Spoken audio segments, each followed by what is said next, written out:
রাধে রাধে বন্ধুরা, এই সেই স্থান যেখানে অর্জুনকে ভগবান শ্রীকৃষ্ণ গীতার জ্ঞান দান করেছিল। তার জ্ঞান এই জায়গায় দিয়েছিলেন। এই হলো সেই কুরুক্ষেত্রের মাঠ। এখানে গীতার জন্মস্থান কোথায়? না, গীতার জন্মস্থান হলো ভারতের হরিয়ানা রাজ্যের কুরুক্ষেত্র বলে যে স্থানটি, সেই স্থানটিতেই হলো গীতার জন্মস্থান। এই স্থানেতেই ভগবান শ্রীকৃষ্ণ অর্জুনকে গীতার উপদেশ দান করেছিলেন, এই কুরুক্ষেত্রের পবিত্র মাটিতে। অর্জুনকে প্রায় 700 শ্লোক শ্রবণ করেছিলেন। হ্যাঁ, যখন অর্জুন কাম মোহের মধ্যে বিষাদগ্রস্ত হয়ে গেছিল, তখন ভগবান অর্জুনের মনের সেই বিষাদকে দূর করার জন্যে তিনি বলেছিলেন, কর্মণ্যেবাধিকারস্তে মা ফলেষু কদাচন মা কর্ম ফল হেতুর্ভূ মা তে সঙ্গহস্ত কর্মণি।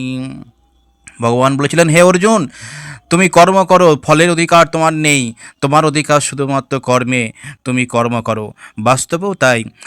তিনি যে গীতার উপদেশ দান করে গিয়েছেন, তা বলে কি যুদ্ধ শেষ হয়ে গেছে? না, যুদ্ধ এখনও চলছে ভালোর সাথে খারাপের। আমাদের হৃদয়ের মধ্যে যে কাম ক্রোধ লোভ মায়া মোহ মৎসর্য আছে, এদের সাথেও আমাদের যুদ্ধ প্রতিনিয়ত চলছে। আর এই কুরুক্ষেত্রে সেই অমর বটবৃক্ষটি এখনও বিদ্যমান আছে, যে বটবৃক্ষের নিচে ভগবান শ্রীকৃষ্ণ অর্জুনকে গীতার উপদেশ দান করেছিলেন। দেখুন, সেই বটবৃক্ষ এখনও বিদ্যমান আছে। দূর দূরান্ত থেকে সমস্ত তীর্থযাত্রীরা এখনও পর্যন্ত আসেন। যারা যারা আমার চ্যানেলটিকে এখনও সাবস্ক্রাইব করেনি, তাদেরকে বলবো প্লিজ দয়া করে আমার চ্যানেলটিকে সাবস্ক্রাইব করবেন।